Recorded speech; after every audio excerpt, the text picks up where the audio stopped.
Welcome back to Almost Above Average. I'm Chris McIntyre here with Jonathan Travis, and today we're diving into the power of perspective and the real impact of mindset on personal growth. We'll share our own stories about manifestation, goal setting, and why asking the right questions can change your life. Plus, we'll explore how self-help literature, technology, and even today's biggest societal challenges all play a role in shaping our future. Stick around as we tackle everything from health and awareness to the dangers of misinformation and conspiracy theories. Now let's get started on Almost Above Average with Jonathan Travis. Mr. Robbins, welcome back to Almost Above Average. We thought we'd do a little something different here with Mr. Jonathan Travis. We're going to do a little upbeat episode, if you will. But we're going to start off with a video from Mr. Tony Robbins. Maybe. You haven't seen this one, Jonathan? I have no idea. All right. I've seen a lot of it. I bet you saw some beige shit, called it brown just to feel successful, did you? I bet you saw some things burgundy and called them red just so you could feel successful. I factored in some of those now and later. You see what I'm saying? If you think you're screwed up, you're messed up, you're going to find and you're going to color yourself that way. It's really cool. So they call that the basis of manifestation, depending on the book you're reading. Like, the basis if you believe of what is it called? It'll become manifestation. So a lot of the different help topic books talk about manifestation. And I like it because it talks about how your viewpoint can be applied once you have it. But having it is something he talked about in his book too. And you remember Muhammad from the gym? He was walking in one day, a little bit downtrodden, a little tired. And he looked at me and goes, "How's it going?" Did a normal intros. He goes, "I got to take my car and get fixed." And he goes, "Oh, right." And I was like, whoa. I was just in the mood that day. I just finished reading a section in the like, I'm not going to leave you negative today. Nope. I like that guy too much. I just finished a whole segment in his Awaken the Giant book. He talked about changing your perspective on how you see things by asking different questions or asking it in a different way. And I said, whoa, hold on. Let me get this straight. You have money to get your car fixed? He goes, "Yeah." He's a little, I was like, wait, let me get this straight. You get to go get your car fixed? And he started catching on what I was doing. You have a place to go to bring your car to get fixed? You have a car? You have a car? Oh my God. Whoa. This is a Wednesday morning. You get to go and spend the part of your day waiting for something and not having to worry about busting coal out of a mine or something? Holy shit, that's amazing. Where do you park that car? Do you park that car at a place that you reside, where your things are? But when you're at the shop, what are you going to do? Or do you have to go shovel coal into a fire? Do you have to go clean out a dumpster? No, you get to read and watch a show on the... Oh my God, this is amazing. Perspective, right? So we talked about looking at different perspectives and asking the right questions to look at. So, most of America, and also a lot of the world, looks at things like, oh, blah, blah, blah, blah, blah. It's like, oh my God, I can't believe I get to go do this. I have a car. I have an opportunity to go fix it. I have the money to go fix it. I have the time to go fix it. And I get to do whatever I want while I'm fixing it. It's like that perspective's like invigorating and exciting. And then once it's fixed, I have a working, fully functioning car. That's amazing. Right. Instead of like the old busted jalopy can't get you down the road. Like that perspective shift, the ability to ask the opposing questions, the ability to look at it differently. And then what he was talking about is like, if you think about brown, you see brown, punch buggy kind of stuff, right? Like if you think of a car, you see it everywhere kind of stuff. And it's part of your logic filter. So there's this concept of the subconscious receives millions of inputs a day or even more than that. And in your preconceived notions from your consciousness applies filters to what you see through the subconscious, because its whole goal is to kick out anything that's not relevant to what you need for survival. What you need for survival is based on what's on your mind and what you think you need to think about. And it goes through that barrier. So like brown and red, or how I get to view my day, what I get to enjoy out of it, all that's based on this preconceived question set you have in your head at any given time. Where does that come from? Your upbringing? Everything. So what you've learned, how you're taught to learn, how you're taught to think, the environment you grew up in, the experiences you've had, your education, your genetic predisposition to how you think, like everything that you have. But the biggest point, and this is what he's making in that video, and he made in the book, you are in control of it. And that's what everybody forgets. So many people get so lost in the minutia or the emotional sweep that they lose focus on the control that they actually have. In the book, he talks about a guy that lost his son, and he dedicated, if I remember correctly, his time to conquering that illness. And then it's like, well, yeah, he lost his son. That's horrible, but what can you do with it? Another guy got burnt up in a really bad fire, but then he used it to like help other people and do more. And then he had another trouble and he used it to do more versus the guy who had everything. And that perspective change, that dedication, that move, like you were in a gym today, you had hip surgery. You could have easily just laid around and done nothing or been miserable or unhappy. Oh, whoa, why is this happening to me? And blah, blah, blah. And it's like,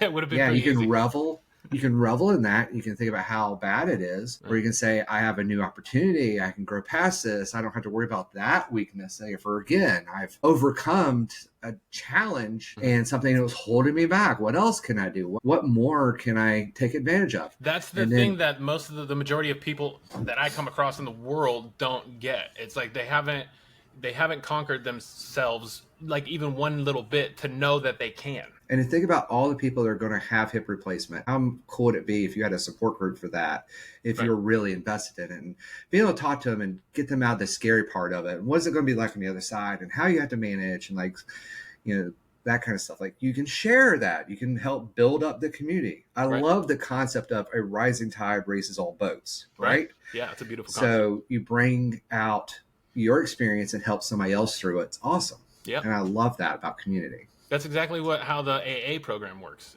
How I kind of credit a lot of my growth. I learned how to learn through AA, and I also learned how to look at myself objectively, to learn that I was lying to myself for a long, long time, and to be able to become comfortable enough to admit that to myself. Like, yeah, I was totally telling myself a story for 20 years, 30 years, whatever the case might be.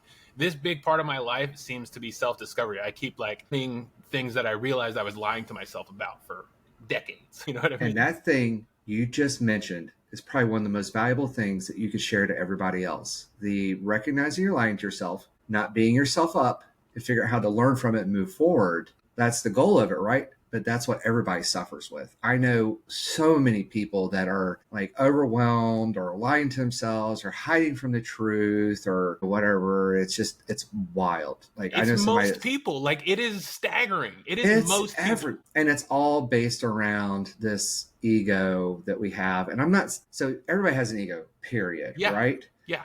Humbling yourself before your ego or moving things that build up your ego as a means of resetting and humbling yourself to begin again, to be able to learn. What is it to say? I say only a fool has nothing to learn. The idea that you need to have failure in order to grow and build from it is quintessential to everything we've talked about today, but also changing how you look at it so that it's not oh, woe is me, or I'm a bad person, or I'm a failure, but like, okay, I didn't do this. Now what's next? Where do I want to go? How do I want to build up? What actions do I need to take? And actually start moving yourself to where you want to be. And that's one of the beautiful things about AA. I haven't personally been. I'm very familiar with it. And the book and a lot of the motivational materials out at different places, it's all about that concept. Right. Remember The Secret? This back in like the 90s or something? The Secret's the same thing. Right. It's literally the same thing. And that manifestation is what that Four Secrets or the Four Agreements is about, and some of these other books. The idea, and a lot of this is about it, is if you decide that you can and you decide that you're going to, and you start trying to figure it out, the rest of it falls in place because your subconscious starts letting information through that wouldn't have, and you can build on that, grow from it, and actually achieve something you wouldn't have been able to achieve before. Right. I got a story about that about manifestation. So I read The Secret. I've been, reading self-help books for years, not really getting myself anywhere. But I always believed in the power of manifestation and the power of journaling, just writing out intentions and that kind of stuff. I've been doing that since I was in high school. And so when I moved here, it was a big decision for me. I decided I was going to quit drinking, move to North Carolina, and not be a piece of shit anymore, which was a big decision for me at the time. Okay, so I'm headed out here. I got 2 bags of clothes, and I bought a fresh notebook and a pack of pens. Like, all right, I'm going to start my fresh journal. I'm going to write down my goals, my intentions, all this, all that kind of stuff. In the airport that day, I wrote down some minor fitness goals. I wasn't even working out at all. Like, I had played sports when I was in high school, but I wasn't like athletic or anything. So my goals, like on the journal page, was like 10 push-ups, 10 sit-ups, jog for 5 minutes. Very, very simple stuff. So I started doing that like day one in the hotel when I got here. And then some more of those goals were start a YouTube channel with my children, and because they were really into TikTok, and I was like, all right, I can connect with them on social media stuff because they love that at the time. Mhm. And what that kind of turned into is now I own a media company, and we're on a podcast right now. That I wanted to start a YouTube channel with my kids. I wrote that down 4 years ago, and now we're talking on my YouTube channel with 7,000 followers. You know what I mean? So and if we that help I one of those, totally believe it. Yeah, I totally believe in the power of manifestation. oh yeah, Yeah. 100%. The negative is also true. Where do you stand on that? A lot of times me and my wife will be talking about like the future and trying to plan for real possibilities that might happen. And I tend to go with what might go wrong. And she'll be like, no, don't manifest that bad. Don't manifest that thing. So it's like, no, babe, I'm just planning for it. It's a Yeah. weird double-edged sword, if you will. Was it plan for the worst, hope for the best, land in the middle, or something like that? Right. The old mantra. I know there's been a number of times where something has happened, and I'll be like, oh, that was what I was hoping was going to happen, or what I expected was going to happen. My wife looks at me and goes, you manifested that, and here's how you did it. I was like, well, shit. Yeah. Okay, cool. Right. It still seems like a superpower, it's a weird phenomenon. And given that it happens with, like, how often it happens with direct drive or direct input is just wild to me. I think maybe with the manifestation, I think part of it is I also incorporate the writing of it. Like I like to write it down, record it somewhere so that it comes up all the time. I'm always writing about it now. You know what I mean? So I'm actively planning along my dreams. So I guess It's not really manifesting if I'm just planning it out the entire time, right? No, actually it's both, right? Planning and manifesting the dreams that you planned. That's the action that follows the desire. Right. So yeah, you're manifesting your dreams, which is what you wrote down. That's pretty cool, though. And I did that with the book. Like it talked about where do you want to be in 1, 5, 10 years? What are the most important? Sorting it and all that kind of stuff. And I went through the exercises and was really surprised at what I came out of it with. Yeah. And that's one of the reasons I'm on here with you is I want to get into this space and I want to share my intellect and thoughts and feelings and pattern recognition and everything with everybody else. Yeah. Maybe I can help a few people. Absolutely. I mean, that's maybe I can set a torrent loose. That's what the whole podcast is about, sharing information, sharing stories that ultimately will help somebody else, Excellent. Well, I hope everybody else out there thinks about their goals, gets their subconscious lined up, and manifests something beautiful. I got another short story I want to tell everyone about manifesting. So journaling has always been a big thing to me. And there was, like 5-6 years that I was just heavy into methamphetamine and just a dark, dark world. But I journaled during this time. Mostly it was just, ramblings of a crackhead. But you could always tell that I wanted to be a better person. Like through all my messed up writings, I was always trying to be a good person. Like in this one binder that I still have, and I still write in today, it's divided into 4 different sections. And in the dividing sections, on the first one I wrote, by the time I get to this page, I hope I've quit smoking meth. And I put that on the first divider. And like the next one was, I hope to be married and have a kid or 2 or something like that. So I wrote those 2 things out, and those 2 things happened, almost like magic. I'm surprising myself when I'm reliving this story. It's like, I keep doing this. I wonder how many more times I've done this. What else can you do? Right. What bigger stuff can you let yourself do? Right. Use some more of this brain power. They say we only use 10%, right? Nah. So when did your perspective change? Which one? Did you have a perspective change, or did you always have a pretty... I view you as a pretty level-headed guy, but we've only known each other a couple of years now, or a year or so. I was raised by an engineering family. So the idea that the world is a thing that we can manipulate and adjust, and that we were smart enough to do that was since I was a kid. Okay. I've always had that perspective. I was always taught I can outthink my way out of things. And if I can't, then so be it. But I have to build and keep going. So you had that as a value growing up. And I mean, there have definitely been times where I felt like giving up or whatever. And I've definitely quit things numerous times that I just, whatever.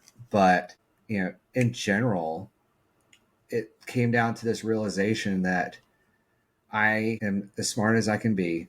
And whatever that is, less or more. And it's up to me to think my way or do my way or be consistent or put in the hard work or whatever I have to do to get to where I need to be. And over the course of my life, I've spent time listening and learning and paying attention and figuring out how to do better or how to learn better or how to think better and then applying it. And that's why people think I'm psychic sometimes, because I know things I shouldn't know because I paid attention. I listened and I learned and I recognized the behaviors and I did all those things. Yeah. Did you ever go down the self-help rabbit hole with all those books? You don't even want to know what my library looks like with all the self-help books and different perspectives. But I'm also a big fan of like Einstein, and I forget who he quoted, intelligence is knowing what you don't know. And that is such a profound statement that most people don't even recognize. And people talk about, oh, that's not the way it is. It's like, well, let's use a corollary of if you took a fighter jet back 200,000 years ago, they would think it's the gods. In fact, there's a story of that on a military base. It was on this primitive island back in, what was it, Vietnam or World War II or something, and they still worship the airplanes that used to land on there, the U.S. military airplanes. That would make sense.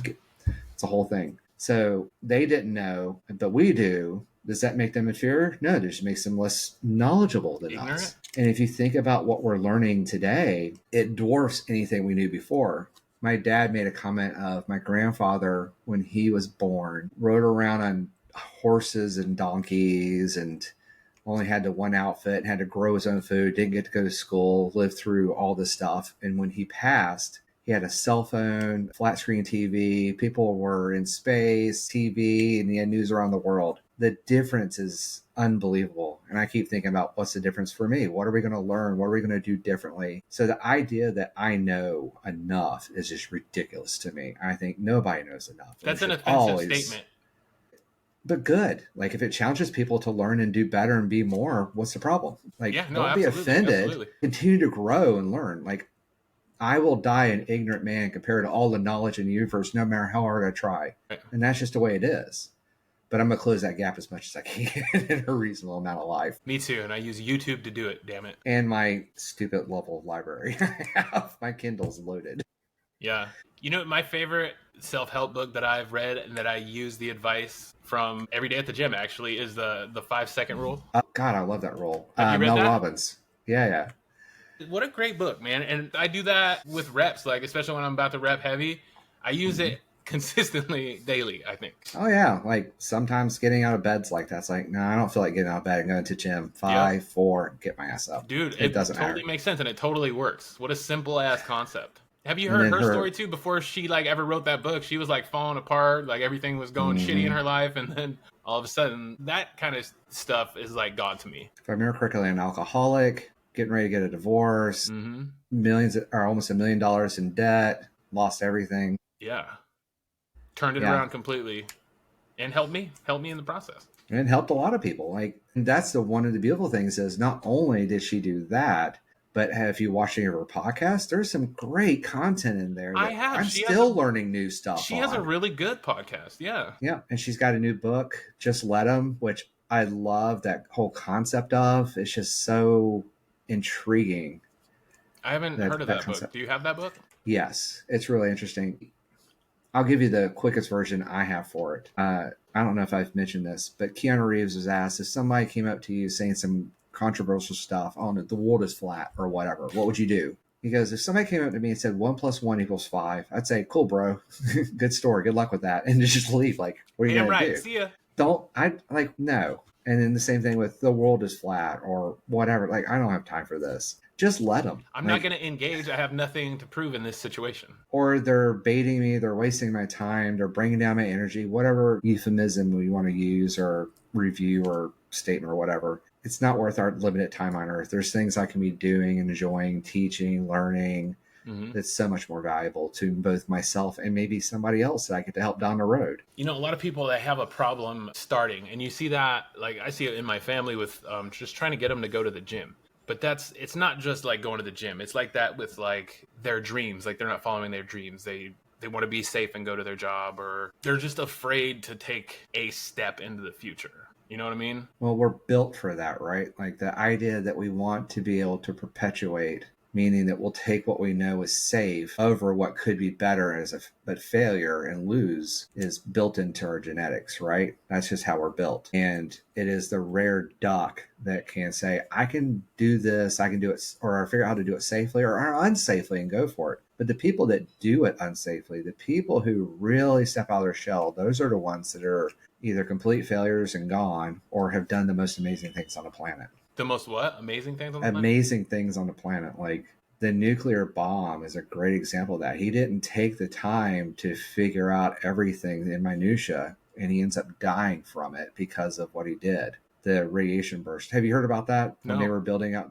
they had the nuclear bomb core, and it had the material in the middle, and he had a screwdriver holding it apart, and the screwdriver slips, it slams shut and puts out a radiation pulse, and he ends up dying from it. Jeez. Could he have been careful? Could he have done? Loving Almost Above Average? Help us continue making a positive impact. Subscribe, leave a 5-star review, and share your feedback or personal stories to mcmedia.network.llc at gmail.com. Your support means the world to us, and it keeps the engaging content coming. So thanks again. On a smaller scale? Could he have done the research ahead of time in small slices, as some people like to put it, to make sure he doesn't end up in that situation? The answer is yeah, obviously yes. Scaling, magnitude, research, blah, blah, blah. But he wouldn't have got it done in his lifetime. We wouldn't have the bomb when we did. We couldn't have ended World War II when we did. And for him being aggressive and being willing to take a monumental leap instead of playing it safe helped us end the war decades or years earlier, maybe even a decade earlier, and may have saved millions of lives. Who knows? Sounds like you need a little reckless. Well, the people who are reckless are the ones who usually take the chances and are more often likely. Was it you miss 100% of the shots you don't take? Wayne Gretzky. That's one of my favorite quotes. It's 100% of the shots you don't take. Get in. Yep. And that's one of the things I love about talking to new people and taking that shot is, what if I can change their perspective? What if I can help them have a better life? What if I can help them just have a better day? What if I can do something that makes the world a little bit better with nothing that I'm giving up? So I always make a point of trying to be nice, extra nice to people out there. Right. And it's great. Putting more joy out into the world, changing my perspective so I can help change other people's perspectives downstream. No, that's a beautiful thing. I try to live by that also. But it took me, the only way that I could change my perspective is I had to lose like every ounce of who I thought I was. I hope that's not the story for everyone. Well, apparently it's not for you. That's great. Well, no, like there's so much of me that's similar to what I was when I was a kid. And there's so much of me that's different than what I was as a kid. Who I know myself as is completely different than who I knew myself as back then, because I know more, I understand more. There's less magic in certain areas and more magic in other areas, like the Fermi's paradox. Now that I know that and I understand that and I see the science changing, I'm hypnotized by the possibilities of our reality. What is that? So the Fermi's paradox is the why haven't we met aliens yet? And there's the Drake equation. I think we have, though. Yeah, right. I don't know. That goes in the bucket of I don't know. Right. But there's all this stuff coming out with the Weber telescope that is giving us new information and new understandings and completely redefining our understanding of the universe in ways that we didn't have. So there's this great example. And this is the changing the perspective with better input and better thought. Like, do you know about the Drake equation? There was a question before, I think it was Congress, like years ago, of what is the probability of aliens? Because that's been on our minds since we were drawing on cave paintings, right? Gods, aliens, etc. And this guy, I can't remember his first name, but he talked about, well, if there's so many solar systems based on what we can see in the sky, and of those, only these amount have a sun that is capable of supporting life, generating the right amount of energy, not too much, not too little, not too much gravity, etc. And then you have a planet that's far enough away and has the right amount of percentage. And you start adding up the percentage likelihood of each of these different things. As he continued to add these variables to the equation, the chances of aliens and us meeting them went to near zero. Near zero? Near zero. I was going to say think about 100%, I bet. No, it like when you really do the math, it gets really wonky. So if you think about how many solar systems there are, how many have a planet that's the right distance from the sun, that has the right amount of sunlight to be able to feed life and generate fuel for us, like organic fuel, like the things we eat, the It has the right amount of oxygen and other necessary chemistry from both on the planet, off the planet. Size of the planet makes a big difference. Like if the gravity is too high or too low, like you can't really have the same kind of life we have now. There was a recent article that was talking about a planet we discovered is 3 times larger than Earth.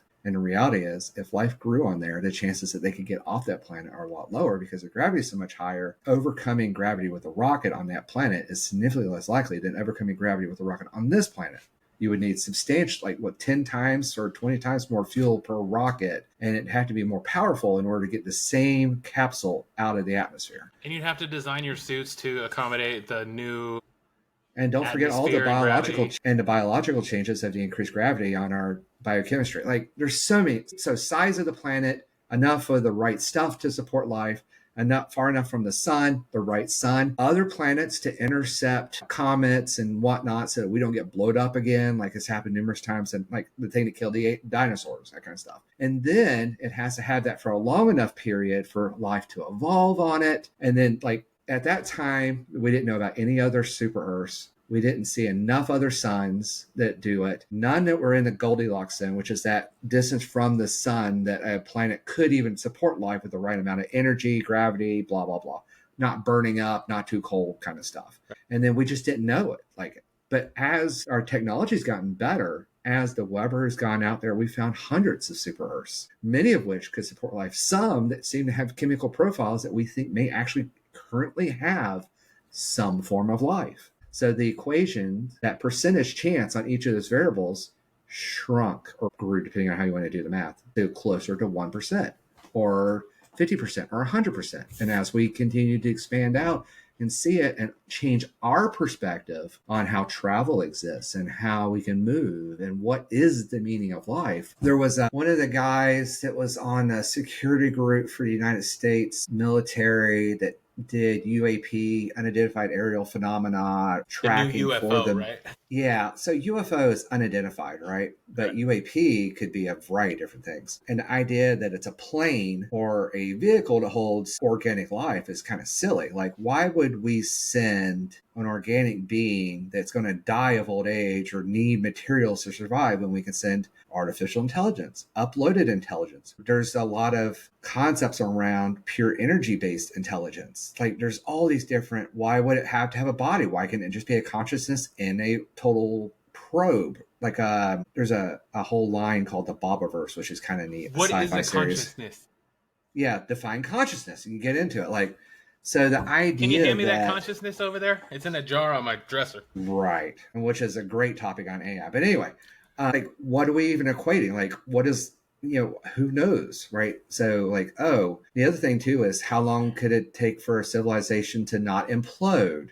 What are the odds that a civilization just doesn't die off from one reason or another? Grew too fast, was genetically too disposed to being violent, or whatever, factions, warring, every outbreaks society of diseases is created and they're already doomed. I mean, whatever planet they're on is going to expire. Whatever solar system they're in will expire at some point, including ours. Our planet has a clock on it. It's not nearly as long as people think, but it's getting worse with everything that's happening right now, which is a whole different topic. Should I pack some bags or? Well, if you want my actual answer, yes. Shit, we gotta go. Well, I mean, one of the reasons I'm staying here is my only significant fear here is hurricanes, not earthquakes, not really tornadoes as much, not flooding, hurricanes. But if you look at the weather trajectory, technically, yes. But anyway, back to the aliens and the Drake equation. So as we learn more, the probability of meeting an intelligent life is going up significantly. And as we learn more about the universe, there's concepts coming about us being in a pocket universe, us being in a... What's a pocket universe? Do tell. So if you think about black holes, there's this theory that, how black holes just suck in everything? Where does it go? So a lot of people are speculating that there's It doesn't another matter. universe. It doesn't need an explanation, okay? It's a black hole. It goes in, and that's it. That's all we need. Right. So a lot of people think there's a universe on the other side of that black hole. What do you mean there's a universe on the other side of a black hole? Yep. And we may be in one of those. In the universe or the black hole? Inside the universe on the other side of the black hole, outside of the main universe. We're the butthole of the other universe? Are we Like the B side? Yeah. Well, that's a theory. That is some people are theorizing that this is artificial, so who knows? I believe it. The older I get, the more crazy ideas seem true. But my point is, like, what I knew as a child in regards to all this has been dwarfed by what I know now. And what I think could be possible in the next 10 years completely changes everything that I will know today.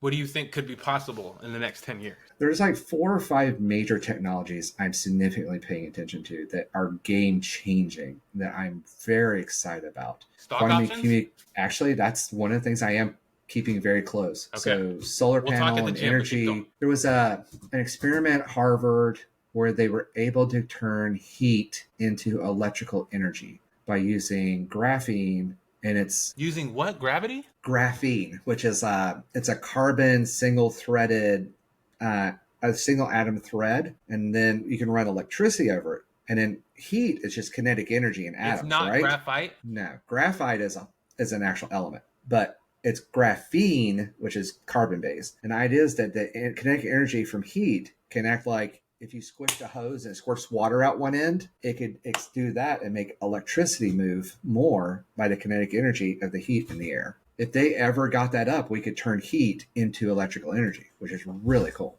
Like but grab it out of the air? Right out of the air. Like we and do now Wi-Fi? we have new technologies coming out now where they're extracting water out of practically thin air, which is crazy, using this micropore material. They have new water filtration systems that are so advanced it's cheaper to get water out of the ocean than trying to get it out of the ground in certain areas. Water out of the air instead of water out of the ocean? Well, they can get water out of the air faster than get water out of the ground in some areas now. Okay. Using solar power. It's crazy. Huh? It's basically using solar power on condensers through a micropore system to extract the water out of the air. It's hard for me to understand. That sounds fascinating. I bet that's super clean water. They probably don't have to filter it too much either. Exactly, because it's literally just extracting the water vapor out of the air. Right. Quantum communications becoming more and more reliable. There's a lot of physicists believe that there's no need for intermediary material, which means that if they ever get it right, we could have point-to-point instantaneous communication on a quantum level anywhere in the universe. Instantaneous? Regardless of distance. That's the theory. Does that mean like audio video signals or all like microwaves? Yeah. Well, no, not microwaves. It's different. So in quantum entanglement, the idea is that you take 2 materia, usually quartz or something, and you run it through some kind of alignment on a quantum level. And if you take them apart, if you shake one, the other shakes, right?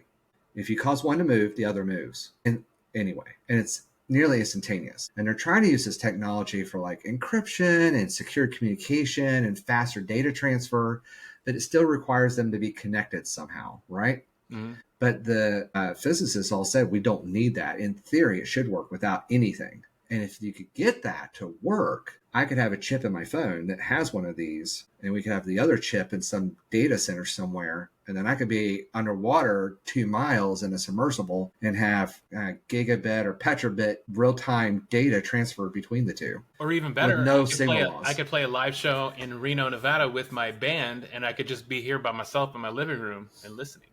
Video projection and audio. Yeah. That would be cool. It's crazy. And people are like, well, how do you do that? It's like, we don't know yet. But the theory is there. It's either true or not. If it is, it changes everything. Like everything. Enough things came together to where some people thought that that might actually happen. Still do. There's still a lot of people that think it will. And think about it this way. 2 things come out of that. If we can do it, regardless of distance, there's 2 things that happen. One, not only can we send data back and forth instantaneously, we can also send power back and forth instantaneously. Now that's... So a robot being driven by a human, humans on Earth, robots on Mars, building out the Mars facility via computers and AI and automation and humans that works 24/7 via direct communication. Yeah, you could send a whole fleet of humanoids up there and we could control them down here. That's smart. Yeah. Like terraform it with my AI self. the potential is endless. Like I could spend days just figuring However, out how on to apply Mars, that. I'm just going to be a grunt, or dare I say a slave. I'm just going to be doing backbreaking work No, that's not true. for millennia So, while they figure out how to keep my body alive long enough on Earth for me to actually enjoy the Mars that I'm creating. so I think a podcast series we should do at some point is what does post AI look like? And there's Post-AI. 3 major outcomes, and one of them will dive into what is it to be a human in a post scarcity, post needing to work society. And that would be fun. Yeah, we'll do a whole episode on that. But yeah, that's 2 of them. The other one is CRISPR. Have you heard of that? I have, but I'm not familiar. It's a gene editing technology that they just used on a kid to cure one of the fatal diseases, but it allows you to edit the DNA sequence of whatever, apples Of a or living people or whatever. thing? Yeah. So if the they ability looked to at me right now, they re-encode- found a cancer gene in my family, they could eliminate it before I developed in it. theory, yeah. That's what the technology is for. That's what's Now up. it's still like very early days. We're like for software terms, it'd be like pre-alpha. It's like early. Yeah, we don't- how are they we don't have- are they gonna charge for that as an insurance company? Yeah, you're still thinking about money. You're still thinking about money. Yeah. You gotta get rid of that concept in this regard. Anyway, that's we'll get back to that another day. Okay. But the ability to cure all this, and they're finding all these different things for like different gene sequences that are predisposed for illnesses.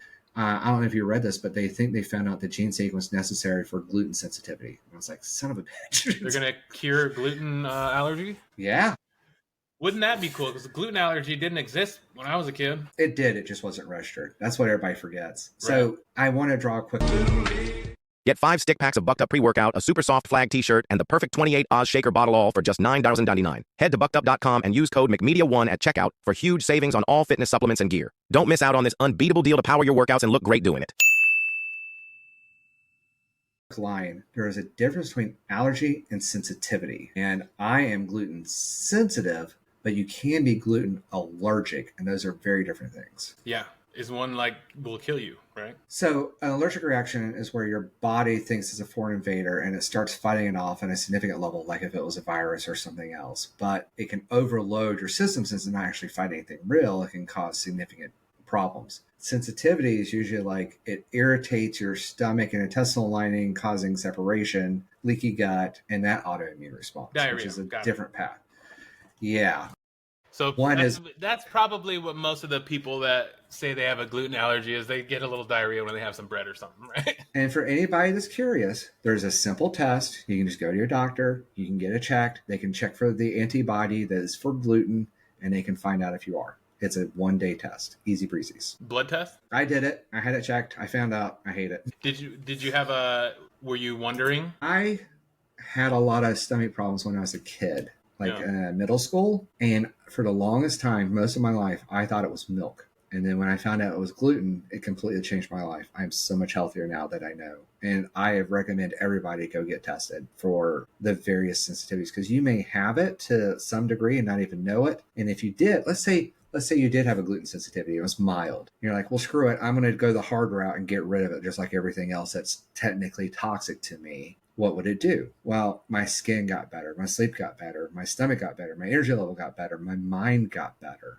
And then there's all these second things I don't want to TMI that got better. Like it tremendously changed with just knowing that, but I didn't understand it other than my tummy was a little upset sometimes. Yeah, it's hard to know. These are some good topics for 40-year-old men. Yeah. Well, we're going to get our daughter tested, and she's only 11, so. Yeah, I think we should probably get mine tested also. Well, that's genetic. Well, I think my wife has a gluten allergy, but I tolerate it fine. I would get, if you had the money, test everybody. It's Screw it. probably covered. I might as well. Go for it. So yeah, knowledge is power, right? I didn't know about food sensitivities. They didn't know about ADHD. They didn't know about autism. They didn't know about a variety of different things when I was a kid. And learning all this stuff has made my world better, and I can excited to see what happens next. Right. When they cure all this shit. Yeah. Then our perspective will switch again. Cancer cures are coming up. New longevity treatments are coming up. We'll AI never see a is cure coming for cancer. up. Never. There's too much money involved until, like you say, money goes away. Well, there's a dam breaking issue here, right? So you can't sell a cure that kills when the population's dying too fast. with the increase that we're seeing in cancer rates across the board. Like colon cancer went from being something that people in their 50s and 60s had every once in a while, like maybe one out of 10,000. Now we're having kids as young as like 12 and 14 getting it. And then they went from over 50 to over 35 for the Duke medical system to get treated now. Prostate cancer's through the roof. All these different, like every major cancer group is through the roof right now. Lung cancer, colon cancer, prostate, lung cancer, brain cancer, like everything's going through the roof right now. And we know why. It's the food we're eating. Yeah, it's preservatives, But steroids, all the shit they preserve our food with. Sure. In fact, colon cancer may have just been linked to cold cut meats, like preserved cold cut meats. Cold pet meats? Like if you get sliced ham and at the deli, that kind of stuff. Cold cut meats. Oh, cold cut meats. I like the last few years I don't like cold cuts anymore. I don't like sandwich meat anymore. I have to keep it down because of other reasons. And there's a lot of gluten in that shit. So I just don't bother with it. Yeah. Gluten is a stabilizer that's added to like so much food you wouldn't even believe. Did not know that. You know, they're going to either the population's going to become so sick it can't work and can't buy, and it's just going to, you know, there's a lot of comments that are coming out now and a lot of research coming out now. I could see the government doing that, jumping in with a cure to save the workforce. If we're losing money, GDP, because old people were dying, not just money, population. That's the big one. Right. As the population gets sicker, the human body is designed to stop being able to reproduce at certain health boundaries, right? If you're too fat, you can't get pregnant. If you're too thin, you can't get pregnant. If you're just too unhealthy, if your hormones are out of whack, shit just don't work. And as we become more and more unhealthy as a population, which is, what was I read? % of Americans are now overweight and 40% or 60% are obese, some ridiculous number. As those numbers continue to climb, which they're going to if there's no substantial change, the population rebirth rate or backfill or whatever you want to call it is declining. We are now hitting negative numbers in our population, and our country is going to be shrinking just like Japan is right now in population. Like China and Japan can't pay people to have babies. It's that bad. And it's happening now here. That's why Robert F. Kennedy and Elon and all those guys are screaming bloody murder. And while I may not totally align with all their views, this one's real. And I know many people that can't get pregnant, can't have babies because they're too unhealthy and they're too sick. And as this continues, as it gets worse, birth rates are going to continue to decline, and it will be the end of the human race unless people realize, oh shit, we went too far. We got to double back and get this all in alignment. So maybe Gilead is the future. Maybe that's right. We need to have some, what are they called? Handmaids to make babies? Well, you're assuming there's going to be anybody left to do it. Right. And then the other part of it too is that brain drain we talked about. As too many people get sick, the knowledge goes out, the reproduction rates aren't there, people can't do stuff, they can't learn, they can't do. Like there's so many downstreams, and then you're not even taking into account cataclysms like viral outbreaks. So I don't know how many people know this, but COVID had a disproportionate kill rate depending on your state of health. People that smoked had a much higher chance of dying because of how the virus replicates in the lungs. 2, people that were significantly obese had a much higher chance of dying because the oxygen would decrease in their lungs because of the virus killing lung cells to reproduce. O2 rates drop, they die. And the bigger you are, the more O2 you needed, and the less tolerant you were to the lower oxygen rates. And in old age, being able to fight off. Those were your 3 key factors in your survival from COVID, period. Right. Now, genetics does play a role, but that was infinitesimally small from a statistical level compared to the other 3 things. So if the population continues to get sicker, fatter, unhealthier, more miserable, more fucked up hormones, worse immune response, what happens the next time? We lose 80% of population, 70% of population. There's a new form of COVID that's starting to make the rounds. It's still mutating. It's still going. Bird flu's out there. It's still going. There's other stuff is coming. Measles coming back. Jeez, don't even get me started on that. Let's get you started on that. What's up with measles, Jonathan? I had my vaccine. My family's had this vaccine. That's the best I can do. Yeah, so. Me too. I am vaccinated. All of mine. Yes. But I mean, like that's a great example of ignorance, lack of knowledge, lack of understanding, tribalism, ignorance being filled with conspiracy and dumbing down of America, backfilled this reason number here. You know, kids are dying because, you know, People want it to be greedy at the end of the day. What did they get out of it though? Like, why talk people out of getting vaccinated? What is their claim? Like the autism thing? Is that the big claim that it causes autism? Well, as I've said many times, ignorance is often filled with conspiracy. So autism, ADHD, birth rates are another one. I heard a lady just this last week say that she couldn't reproduce anymore because she'd gotten a vaccine. And I pulled a Keanu Reeves, was like, how did "I'm you sorry know to hear that, young lady?" Bye. I pulled a Keanu Reeves, like, okay, sorry about that. Bye. Yeah. And bolted. So Thanks. I was not dealing with that shit. Enjoy your experience. See ya. Yeah. Well, I don't know if I'm disappointed or glad by that response. Yeah. If you're that dumb, don't reproduce. I have no reaction. I don't know.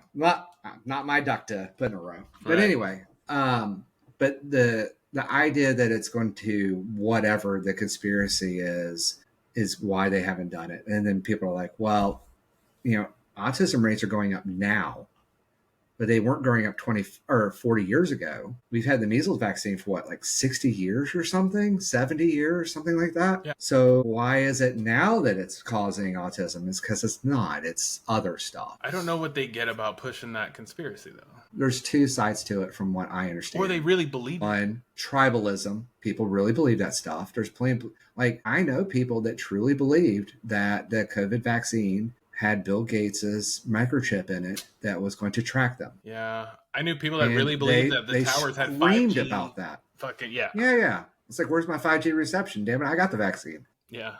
And then there's a lot of people that believe, and there is a little bit of information about this, but people locked onto it believing it's an all or nothing, a causation, correlation possibly being a factor, that it mutates your genetic line. And I've talked about this. Yeah, some viruses do mutate your genetic line. It doesn't give us a third eye and doesn't give us a tail. So, What's it trying to do? Mess with my legacy and my grandchildren? I mean, technically it always is. Right. Every generation, Absolutely every it is. child is different. Right. Every single child on this planet is different. They want my children already. My government wants my children. Yes. Yeah. So there's that. And then there's the other side, too, that is pushing it because that group has money. They have votes, and they can empower them to their agendas for whatever it is, whether it's getting more power, getting more money, or it's the there's a new thing that's coming out about flooding the zone. Have you heard about this? Oh, yeah. Steve Bannon's been talking about it for... Yeah. So it's another flood the zone thing. For those at home that don't know, so flooding the zone is when you just launch into so many things that you can't focus on one. Everything the Republican Party is doing right now. Yeah. So let's talk about vaccines. Let's talk about Russia. Let's not talk about the big transgenderism's a whole day topic. But Thanks again for joining us on this journey of growth and discovery. If today's episode got you thinking, we want to hear from you. Send your feedback, questions, or thoughts to mcmedia.network.llc@gmail.com. Don't forget to like, comment, and share this episode with someone who needs the mindset shift. Make sure you're following Almost Above Average on all podcast platforms and subscribe on our YouTube channel for even more exclusive content. There's no Your way feedback helps us make the episodes better, so please keep it coming, and we'll see you in the next leave it there, and we'll pick it back up here, I don't know, a couple days, maybe tomorrow if you want.